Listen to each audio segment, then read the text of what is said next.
Hello, everyone, and welcome, and thank you for joining us for Temple's College of Engineering's Graduate Programs Open House. Glad you are all able to join today. Just a quick housekeeping item before we get started. This session is being recorded, so if any of you need to leave the session early, you'll be able to access this on our website probably in the next couple of days or so. So again, thanks for joining, and I want to introduce some of our participants that are joining us today. So myself, my name is Colleen Bailey. I'm the Director of Enrollment Management for the College of Engineering. You'll also be hearing from Andrea Cunningham, who's our admissions coordinator, Felix Flores, who's our coordinator for graduate student services, and last but certainly not least, Dr. Saroj Biswas, who's our associate dean for graduate studies and research. And Dr. Biswas wanted to say a couple words before we got started. So Dr. Biswas, you can take it away. Thank you, Colin. Hi, everyone. Glad to see you actually virtually. I wish we could have met in person as you have done many times in the past, but these days things are not in our favor, unfortunately.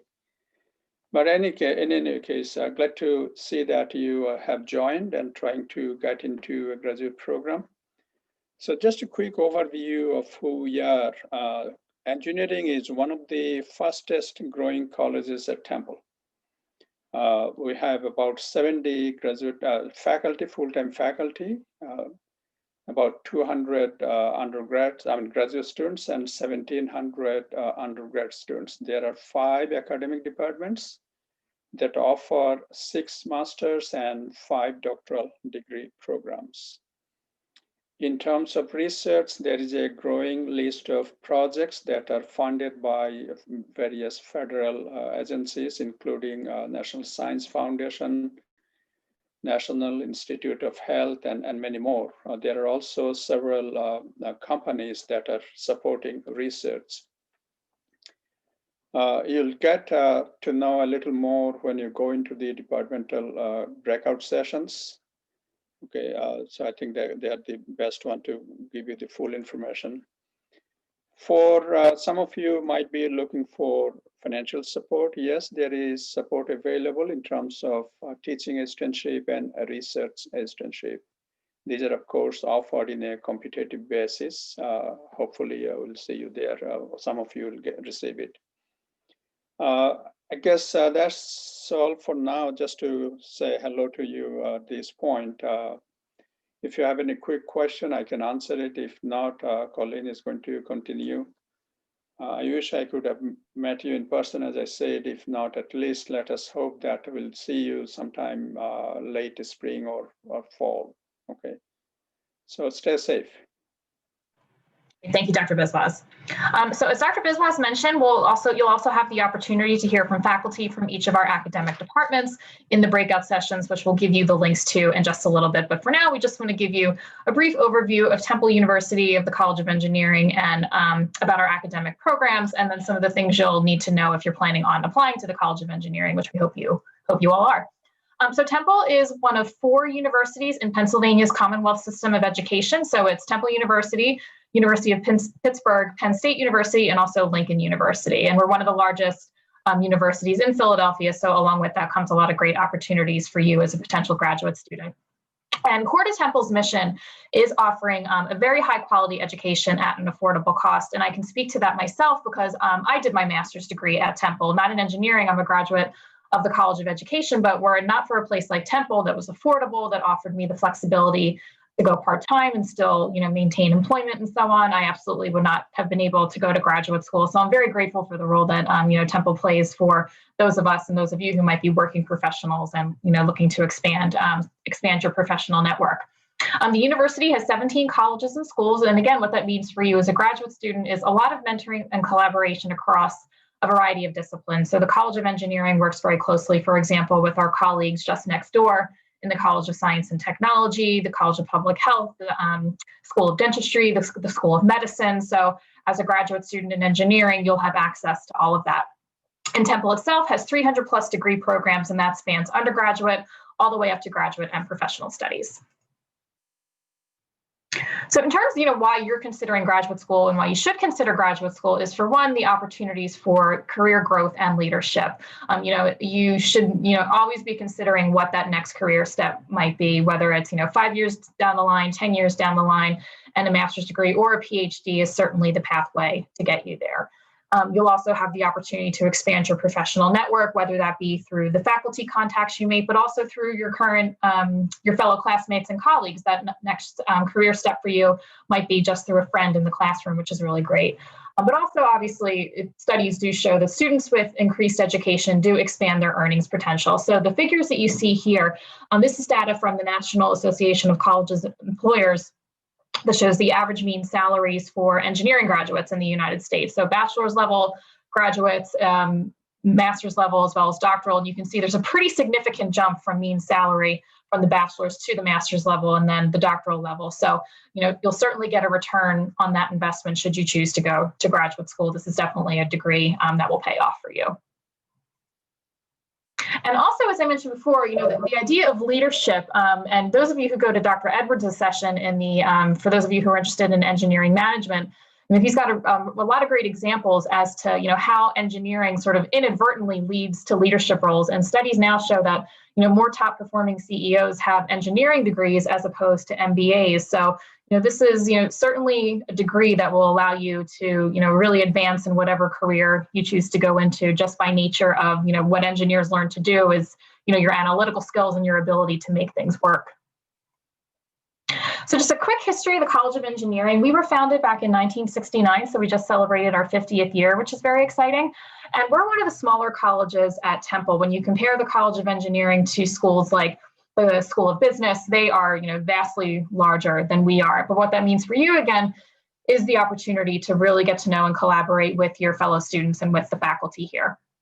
So our total student enrollment is about 1,700 when you include both undergraduate and graduate students. So we have just under 200 graduate students that are currently studying with us and about 70 faculty. And again, we're a small college within a large urban research university, and we do have an R1 classification. So you'll have all of the benefits of attending a large university, but still get the ability to get to know your faculty, get to know your classmates, and get a lot of great opportunities for research and collaboration. So the college has 5 departments, so bioengineering, civil and environmental engineering, electrical and computer engineering, engineering technology and management, which is our newest department. It was just approved last year, and mechanical engineering.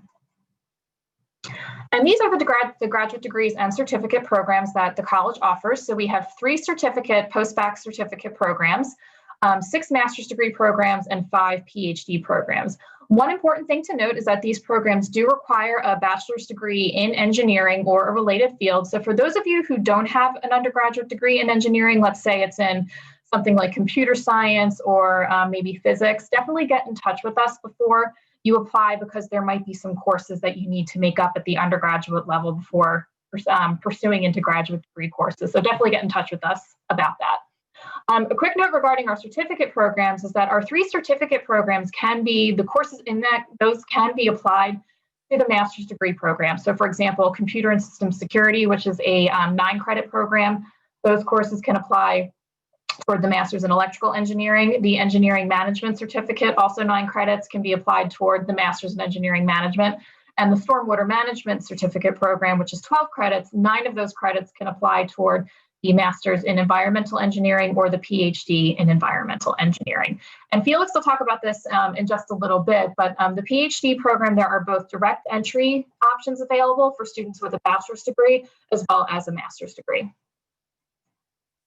So now I'm going to turn it over to Felix, who's going to talk a little bit more about academics and the programs. Awesome. Thank you, Colleen.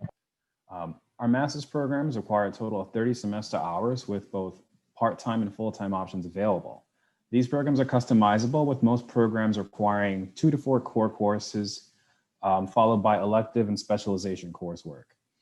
Students in the Master's of Science in Bioengineering, Civil Engineering, Electrical Engineering, Environmental Engineering, and Mechanical Engineering may pursue one of the following 3 degree options: the coursework-only track, in which a student completes 30 semester hours of didactic coursework; the project option, in which a student completes 27 semester hours of coursework and 3 credits of a faculty supervised project; or the thesis option, which requires 24 semester hours of coursework, and 3 credits of an academic thesis.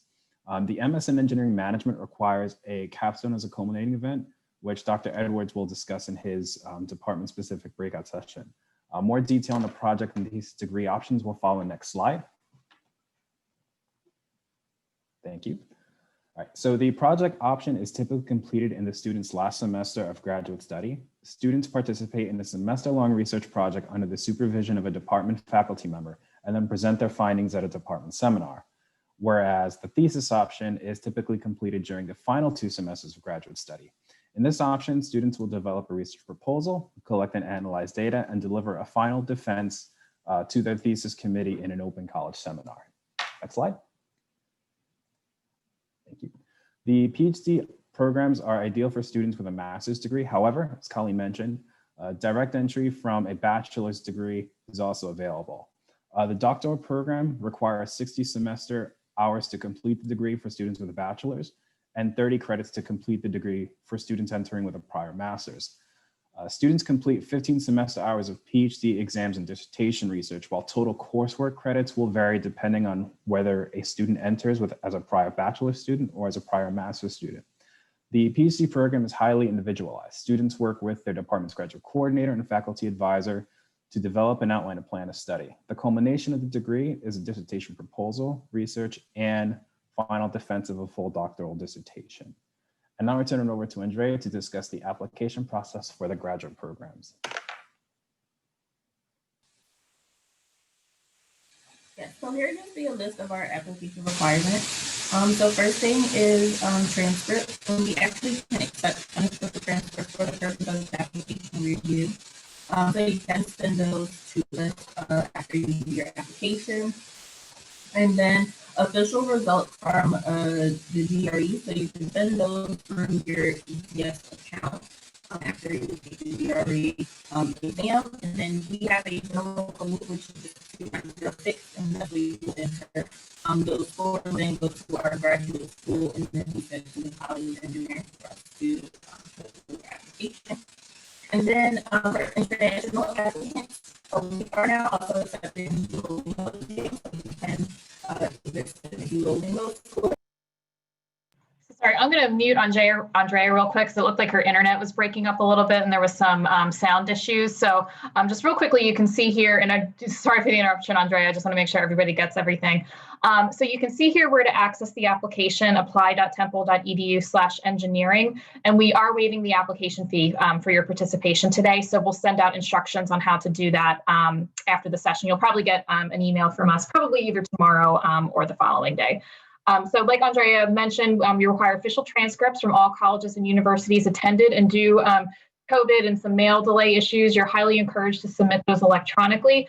Many college and university registrar's offices do allow you to do that, but if your current college or university doesn't have that capability, you can send unofficial copies to us, and we'll have our contact information at the end of the session here so you know how to send that to us. Again, official results from the GRE, the code is 2906. And for those of you who are international students, we'll accept results from the TOEFL, the IELTS exam, as well as Duolingo. And we are accepting unofficial scores at this time because, again, we do understand that due to COVID, there's some processing and other mail delays. Students should submit 3 letters of recommendation from academic or professional sources. So your employer, faculty members for your undergraduate or graduate degree programs. You'll want to include a statement of goals as well as your most current resume or CV. A quick note about the statement of goals. For those of you who are applying to PhD programs, you should indicate in your statement of goals any faculty members with whom you might be interested in working with as a potential faculty advisor. And if you haven't done so already, you're also encouraged to contact faculty members that you might be interested in working with. And all of our faculty contact information is available on our website, which is engineering.temple.edu. And a quick note about the GREs for the master's students.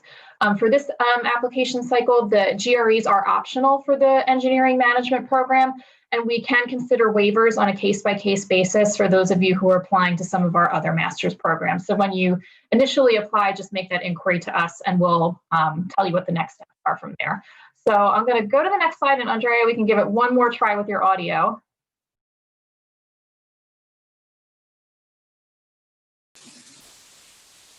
Okay, are you able to hear me now? It's still a little fuzzy. So so go ahead, and then I'll mute you if there's still problems. So. Okay.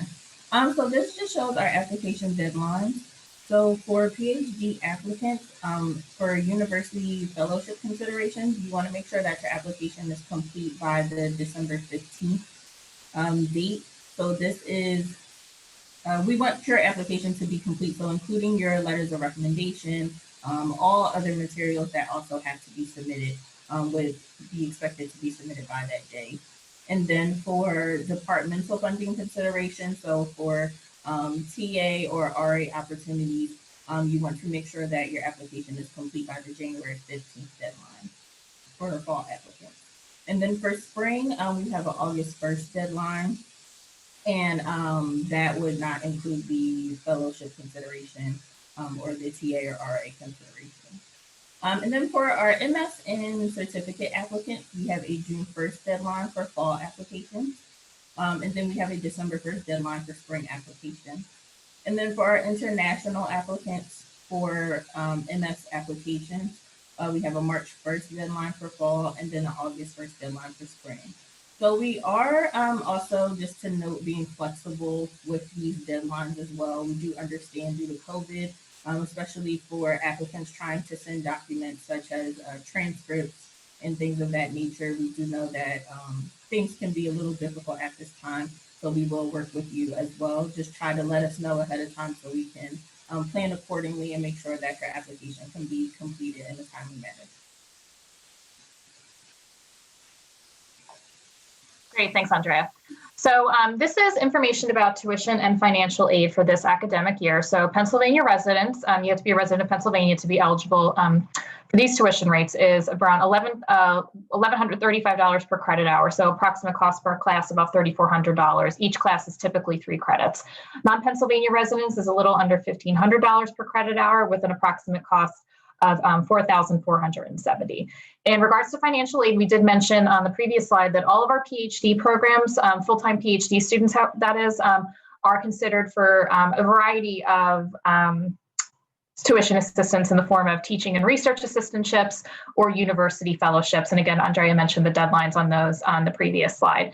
In addition, students are also eligible for need-based federal aid for US citizens and permanent residents. And it's again important to make sure you contact faculty that you're interested in working with and also apply by the appropriate deadlines. For MS students, we have a limited amount of merit-based scholarships available, and the decisions on those are typically made based on a student's prior academics. And all other students in this program are also eligible for need-based federal aid. And many of our students who are part-time students are often able to take advantage of employer-based tuition assistance. So for those of you who work here in the US, maybe check with your current employer to see if there's any kind of tuition remission or tuition assistance available. So finally, if there's any questions that you have for any of us after the session today, any general inquiries, you can email to grad@temple.edu, and then you can see the individual contact information for myself, for Andrea, and for Felix. So at this time, we can take any questions that you may have about the application process and such. I do ask that you hold your questions about specific academics in regards to your department of interest until you get into the breakouts. So at this point, I'm going to encourage our faculty members to start up their breakout rooms, and I'll send the information about how to access those to you all in just a little bit. But any questions that you have, looks like we did have one come in here asking, is the GRE required? Most schools make the GRE optional due to difficulties from the COVID outbreak. So as I mentioned on a few slides ago, that for the engineering management program, the GRE is optional. But again, we are considering waivers for students on a case-by-case basis for situations just like this for the master's program. So if you do have, if you feel that taking the GRE would be difficult for you, again, just contact us and we'll see what we can do about that. But at this time, the PhD programs are all still requiring GREs as normal.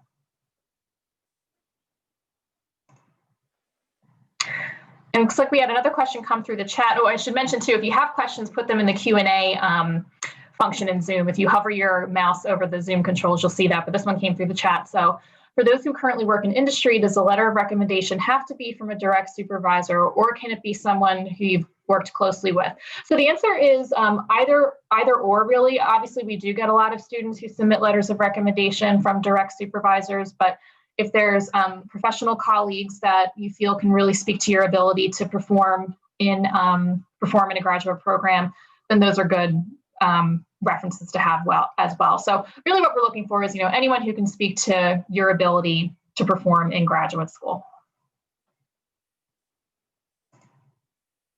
And another question that came in through the Q&A, if I try contacting faculty members that I'm interested to work with and they don't reply, is it advisable to proceed with the application? What I would do is you can contact either myself or one of my colleagues directly, either Felix or Andrea, and we can see if we can be the go-between. I know some faculty members do get busy, and emails do get piled up. So if they don't see an email address they recognize, it might be they might just be missing it. So sometimes if they see an address they do know, that can be helpful as well. So perhaps reach out to us and then we can forward your information along to that faculty member. And another question that came in, I have not submitted an application yet, but I already paid an application fee, and I realize the students who attend this open house can get the fee waiver. Am I still eligible? Unfortunately, no, because you've already submitted an application, you wouldn't be eligible for the fee waiver. And another question, for sending recommendation letters, is it an online process and you send a link for the recommenders to submit their letters? So yes. So Hossein, when you complete the application, you'll then receive instructions on how to do that. So you'll just log into your application account, put in the names and email addresses for your references, and they'll receive communication from us along with the link to the online application form.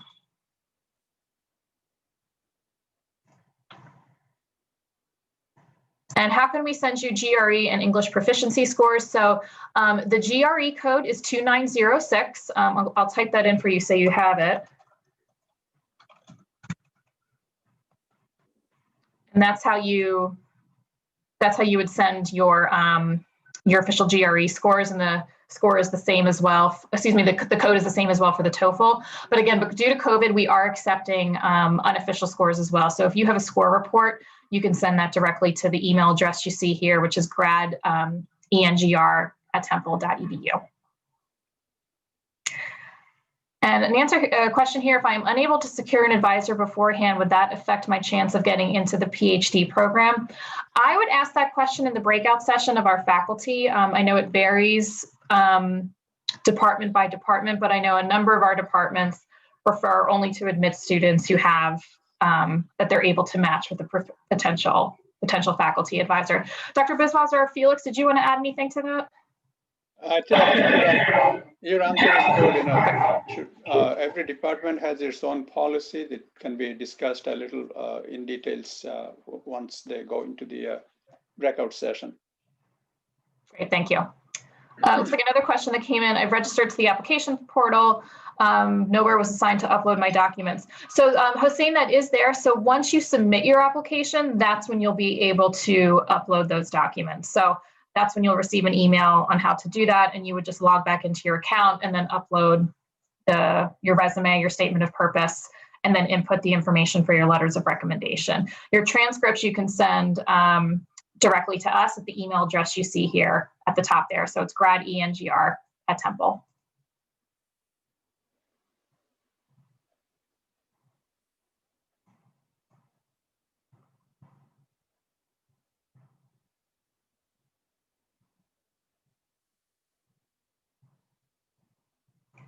So again, Hossein, with attending the open house, we'll be sending information out on how to access the fee waiver. So just look for that from us within the next couple days or so.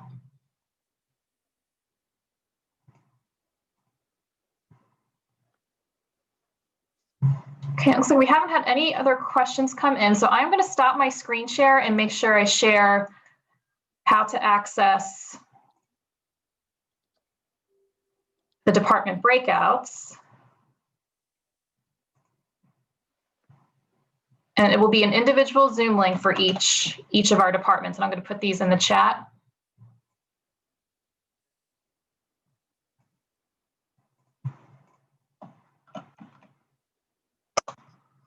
And there you have it. So you'll be able to click each of those links to access your department of interest. So bioengineering, civil and environmental, electrical, engineering management, and then mechanical engineering. And those of us from the enrollment management staff, will stay here. We'll be available here in the webinar. You can come back to us at any time if you have any questions, and we will be available here until about 1 p.m. or so. So feel free to stop back if you have any other questions about the application process. So again, at this time, feel free to enter the breakout rooms, and that's where you can get more information about your program of interest, as well as information about faculty advising and so on. But if you have any other questions, again, regarding admissions, please feel free to come back into the webinar, and we'll be here again until about 1 p.m. But we want to wish you all the best of luck, and hopefully we'll be seeing you all at Temple. Thank you.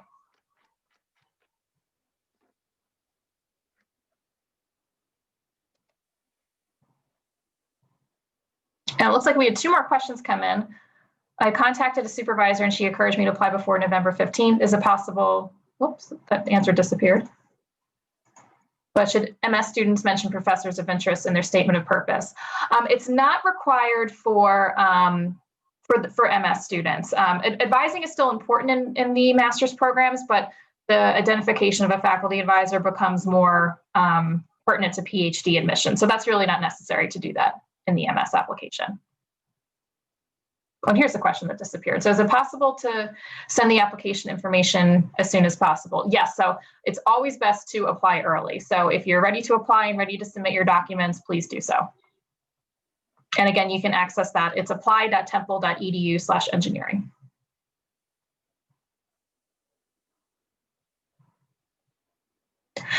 And the GRE is still being required for PhD programs at this time, yes.